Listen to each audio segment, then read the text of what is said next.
L'chaim. L'chaim b'nevracha.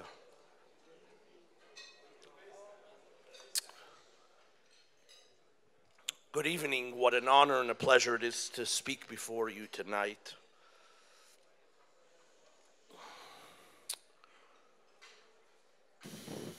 The truth of the matter is I'm somewhat at a loss of words, and that's not common, especially for a shliach. But tonight, I want to first introduce you to some of the people who came with me here tonight, and then talk, of course, a little bit about Yaldei Shluchei Rebbe and their impact on both my life and shluchim all around the world. With me tonight, you met, of course, already Mr. Jeff Tager, who is the treasurer at Chabad of the Valley. Ladies and gentlemen, Mr. Jeff Tager. Jeff always says a treasurer at Chabad is like a fish with a bicycle. He tries his best, but not easy. We also have with us here tonight the president of Valvoline Oil Incorporated. Ladies and gentlemen, the president of Chabad of the Valley, Mr. Andrew Lieberman.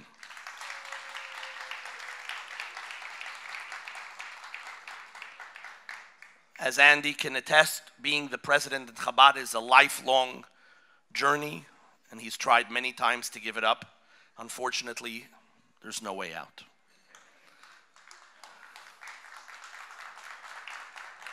And finally, here tonight with us is both the Rabbi of our Chabad house and a very unique individual who is also, my dear friends, one of 17,000 people in the United States of America. He is an actuary, which is, as you know, for those in the business world, very, very rare. And I want to tell you that this young man makes every single day a Kiddush Hashem when he goes into his office. He's a big macher there, and Baruch Hashem, he goes with a yarmulke and a long beard and tzitzis. So, ladies and gentlemen, Mr. Bruce Friedland.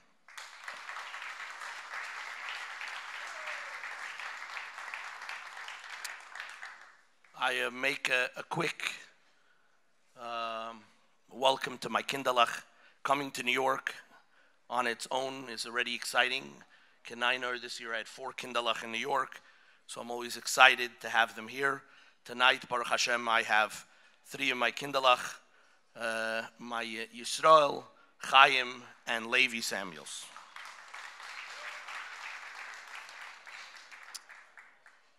And that, my friends, is where our journey begins. In 1998, my wife and I merited to move to Simsbury, Connecticut. I just want to tell you quickly, give you an idea of the journey. At the time, we already had 3 kindalach, 3 boys. And my wife made the mistake of sending me alone to look for a house in Simsbury, Connecticut. And so I met the lady to look at the house. And of course, as a true shliach, I said, I need to see the basement. And so she took me into this basement. I measured it. It was perfect for a Chabad house. And I said, okay, deal. I'll take the house. She said, don't you want to see upstairs? I said, what's upstairs? She says, a living room, a dining room, a kitchen, bathrooms, bedrooms. I said, I'm pretty sure I need all of those. We'll take it. Upon my arrival home, my wife was very excited to hear about the house. And I immediately went into this diatribe of the basement. You don't understand. It's big enough. We could fit chairs, a mechitza, a bima. It's perfect. It's exactly. She said, do I care about the basement? Tell me about the rest of the house. I said, well, what do you want to know? She said, the kitchen. I said, the lady said there is one. She said, the lady said there is one. What does it look like? Well, you never saw a kitchen before? She said, does it have an oven? I said, have you ever heard of a kitchen without an oven? Anyways, eventually we ended up moving to this house. And true to our Chabad house, I got chairs. Maybe Jeffela remembers, maybe even Andy, I got chairs. I don't know if Bruce were there, maybe it was. I got chairs from some shul that Verves was the Yena shul, and they were going out of business. And these chairs there wasn't one chair that was matching another chair. Like the story of Yaakov Avinu with the stones that all became one big stone. Every chair had a lot of holes, and if you sat really hard on the chair, there came one big hole. I remember the people who had the house before us, left a coat rack, and I went out and bought a stunning shower curtain, white on white, and I put it out in the middle of the chairs. I went outside and I found a log. That became my stump, my bima, and I got a few sitters from West Hartford Chabad Center that was missing every other page, and I was ready. I called my wife down to look at my masterpiece. She said, "Oi, a few broken chairs and a shower curtain." I said, "You're not seeing the vision." The first week I was there, I worked at the Chabad of West Hartford. I got a call the very first day from a Jew who said, "Listen, I want to come study Torah. When might you have time?" I said, "When might I have time? Now, in 5 minutes, in 10 minutes, in 20 minutes. But as you know, that doesn't sound very professional, so I told him Wednesday. He said, "How does 7?" I said, 7:30 is better. He came, he enjoyed the class, and at the end I said, "I have a favor to ask of you." He said, "A favor? I just met you a half hour ago." I said, "Listen, in my whole life I've never eaten a Friday night meal without a guest. Would you please join me for dinner Friday night?" He said, "Sure, what time?" I said, 7 o'clock. I had my basement all waiting. And sure enough, at 7 o'clock promptly he came, and my wife said to him, "My husband's waiting for you in the basement." He tried to run, but it was too late. He slowly made his way down into the basement, expecting to see maybe a slaughtered goat. He wasn't that far off. And then he said, "Oh, I see other people are coming." I said, "They're coming." He sat down in whatever chair. I wanted to feel like a real shul, so I told him to sit somewhere else. And then loud as I could, I announced, "Ladies and gentlemen, services tonight are on page 120. I would have said 8, but it was missing. So the one after 128. He kept on looking at the other side of the shower curtain for the ladies and wondered why I was talking as loud as I was. As soon as we finished services, I gave my first sermon, a half hour at least. And then I made announcements. Kiddush tonight is sponsored by me. It's going to be upstairs. Next week, probably the same place. The meal went very well. My wife makes a nice spread, and all was going well. I was having a deep conversation with this young man, and all of a sudden, my dear friends, all of a sudden, my Chayimol is here tonight. His little hand came from underneath the table. He was 2.5. And he snatched the gefilte fish from this man's plate. But very quickly. I kept the gaze. I made sure not to lose our concentration. Perhaps he did not notice. And I think all would have gone unnoticed if not for a small voice under the table saying, "Tati, I need crane with that." My older son, Surli Kenai Nahara, I think bit him. By the end of the meal, I was sure I would never see him again. But to my surprise, he said, "Sure, I'll come to lunch. What time?" I said, "What do you mean, 10 a.m.? Thus began a journey into one of the most wonderful communities that my wife and I have had the privilege of being a part of. For those of you who know shluchim or are shluchim yourself, at times it can be a lonely journey. You go out to the middle of Weetah, Connecticut, or wherever it is that you are.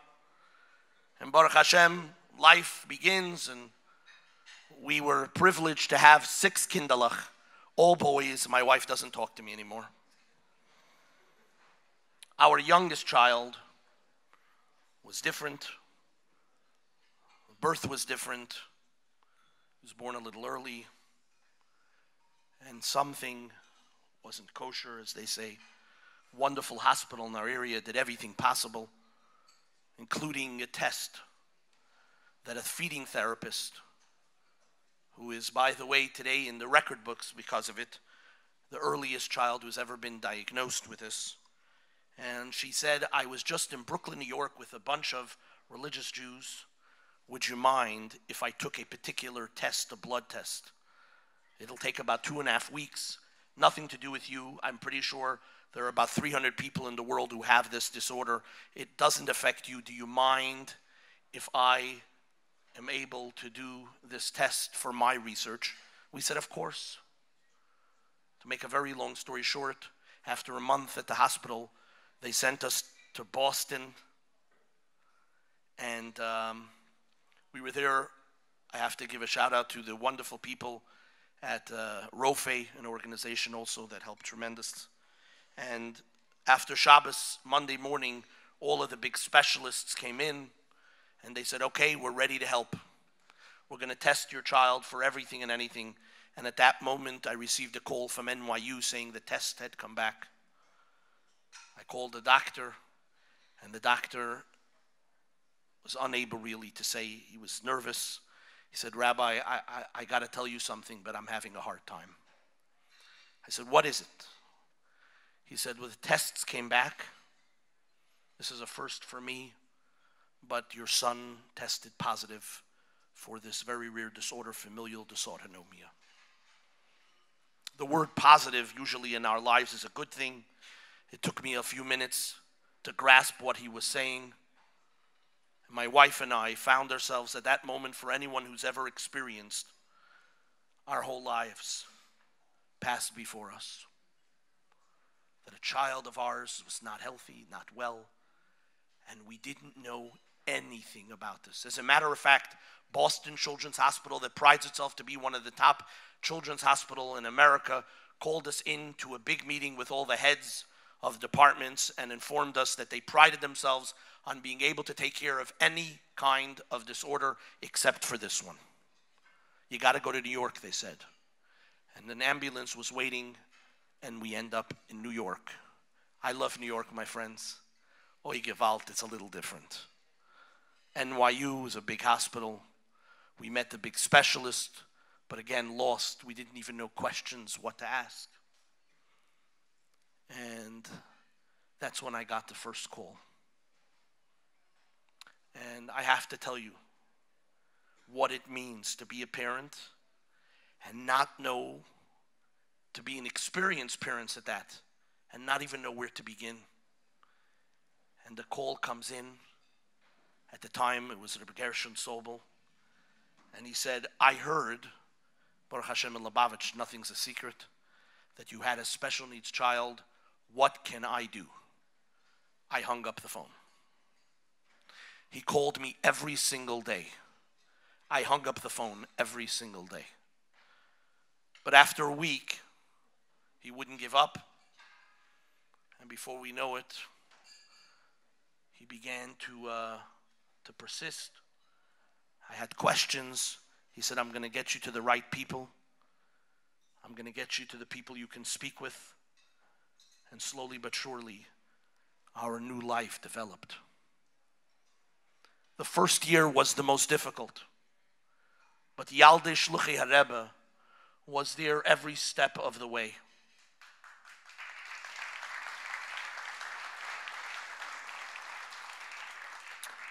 To be able to call an organization who knows people that can help you in every walk of life is beyond what you can imagine. No hour is too late.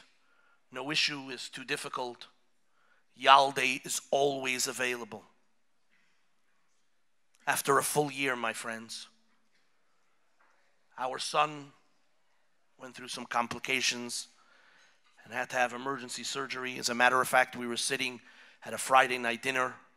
I think Jeff was there that night, as a matter of fact. He's an EMT himself. And our son bled out.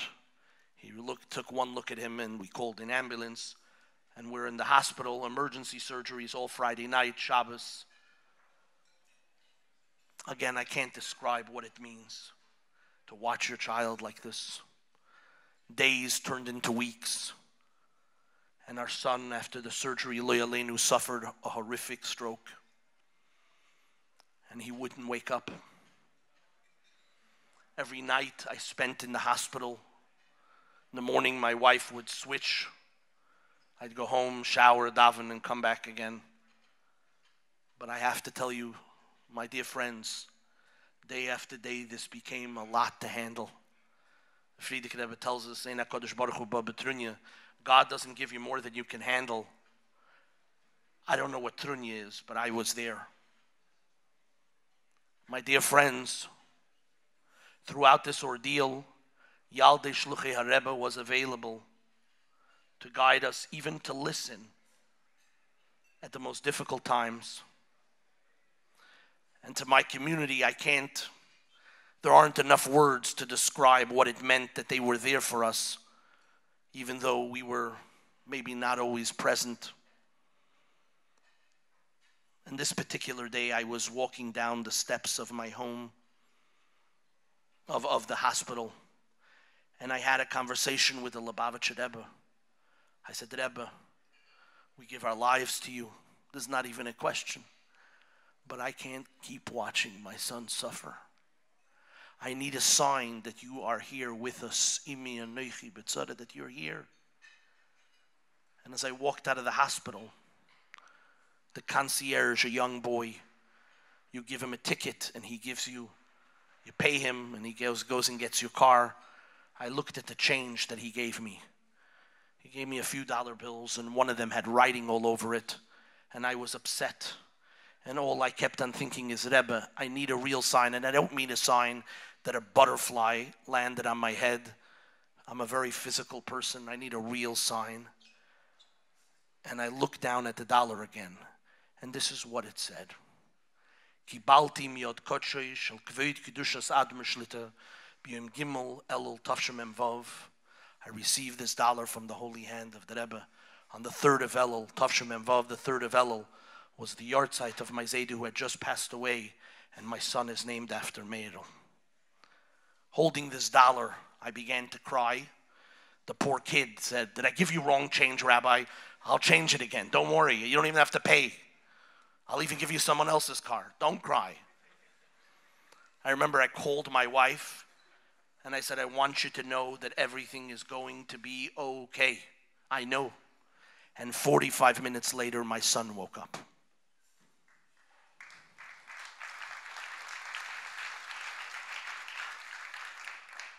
Over the next many years, I most definitely could not have handled, if not for the love of family, my dear, dear friends who live in our community, who don't understand how much they mean to me and my family. And of course, to Yaldei Shluchei Rebbe, who sometimes on the worst day, you'll get a call from Shali. Hey, just calling to say we're thinking of you. How's everything? What's going on? Kenai Nahara, our little Rafal Meir, is 8 years old this year. And I will tell you, many a day I get a call from Shali, from the office, saying, there's a new couple. They just had a special needs child. Can you call them? And as I'm already used to, they hang up on me. And I get to call them many, many times until once again, they're able to talk to me. Whether it's a call at 2 o'clock in the morning, it doesn't make a difference. Now we are able to help the next family and the next family. My dear friends, I won't take up too much of your time. What Yaldei Shluchei Rebbe does is it allows Shluchim to do what they do. Although there's difficult and challenges, not to mention financially the difficulties and the time that it consumes. I heard a shliach with a special needs child to tell you the call I received, crying on the phone, that he's on college campus. Friday night he made a big meal, 45 students sitting at a Shabbos table, and his daughter has what he calls an episode. And he has to tell his daughter, he has to tell the 45 students, I'm sorry, the meal's over. 45 students. He says on the phone crying, does this mean that Ebba says it's time for me to end my shlichus? Does this mean that another shliach that doesn't have these challenges, they do better? And I'm here to tell you that because of organizations like Yaldei Shluchei Rebbe, the answer is a resounding no. God forbid, your place is here on Shlichus. The only difference is now you have a new mission. The only difference is you have now Yaldei Shluchei Rebbe support group that is there for you every single step of the way. And it's because of people like you that we're able to have that.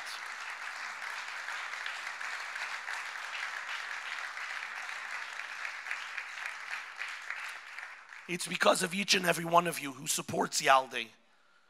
I don't know you personally, each and every one of you, but I cannot thank you enough.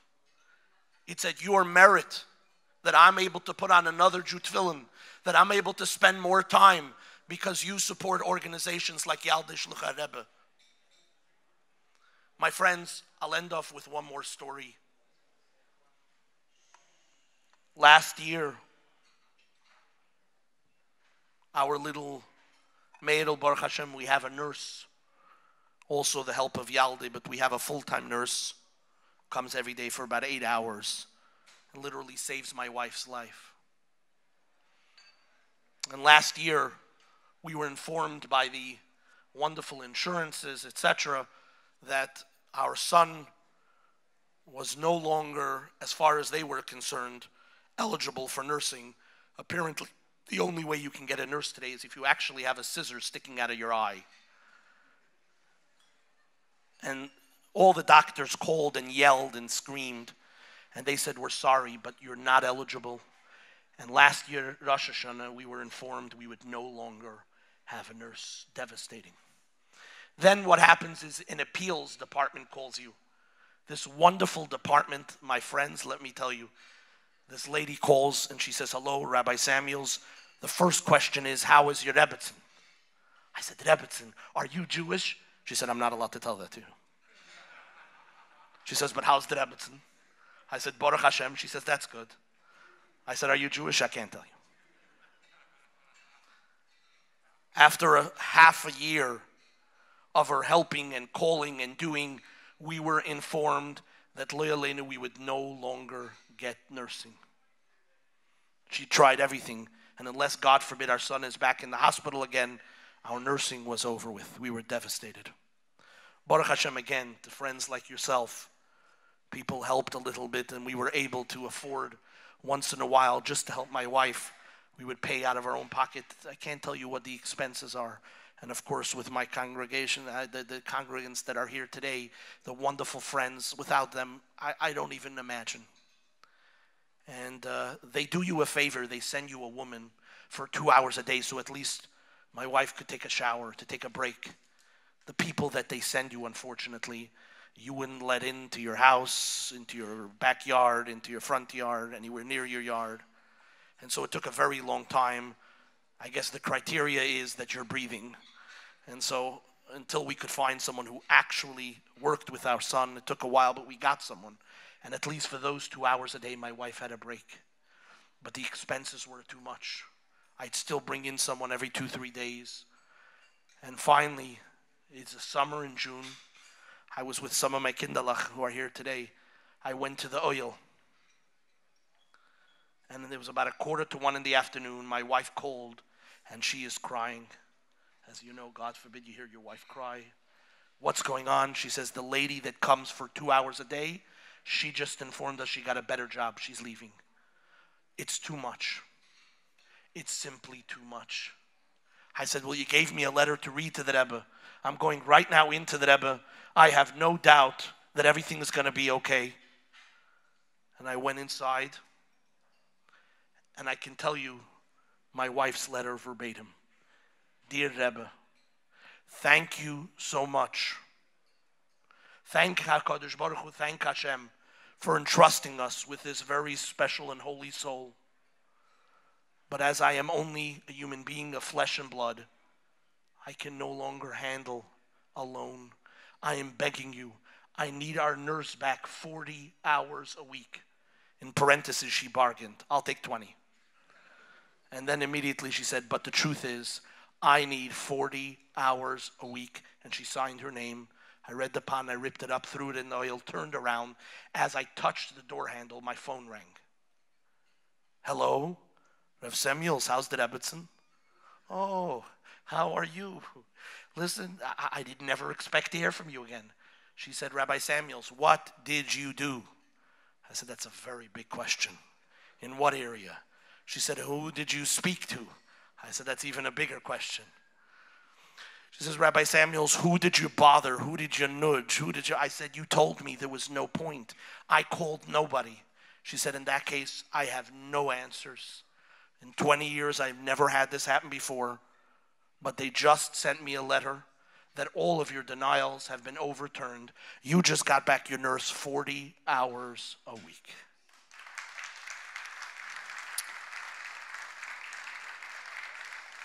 Now, my friends, the story doesn't end there because I start crying. I'm very emotional. And I say to her, do you know where I am? I'm by the Lubavitcher Rebbe. She said, I've heard of the Rebbe. Are you Jewish? I can't tell you. And she's crying on the phone as well, very emotional. I called my wife, who did not believe me. We got a letter Monday morning that said, yes, you've been approved. You get back your nurse. Now the problem is go get a nurse. It takes months and months to find the right nurse. But I had an idea. We're on a roll. We have a wonderful nurse, a Jamaican lady, Marva, who knows Meir very well. She's been with him for a long time. I figured, can't hurt, so I called her. I said, Miss Marva, the Lord has been good to us. We got back our nursing. By any chance, are you available? She says, Rabbi, I'm surprised. Where's your faith? I knew the Lord would bring me back to you. I've been sitting by the phone waiting. I can be there in the morning.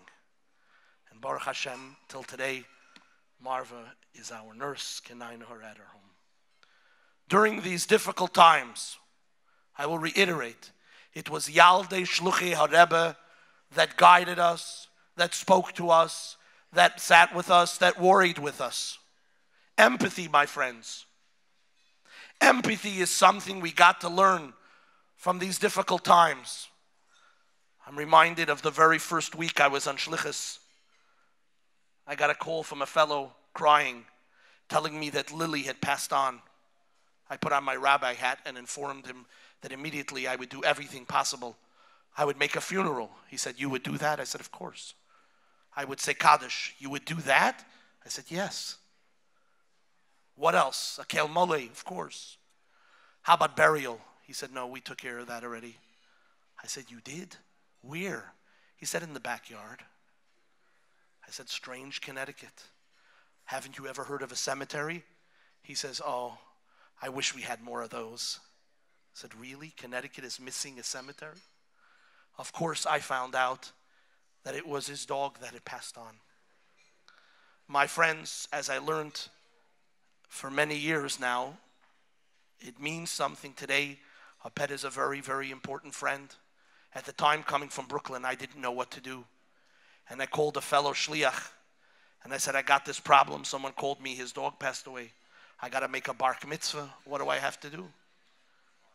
And he said, you made your first mistake. A Jew called you up and is crying. You have to cry together with them. Someone calls up and is in pain. You have to be in pain with them. And I want to say to Yaldei Shluchei Rebbe and to all of you tonight, the countless times that I've called just to have someone listen to our pain, there are no words of gratitude to express.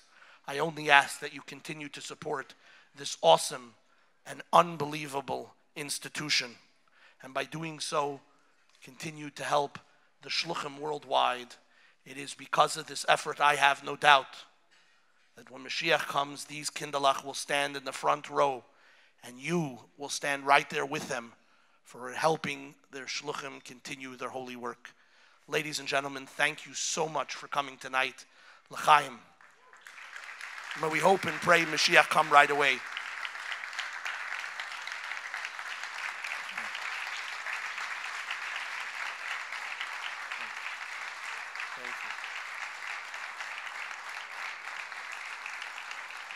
Thank you.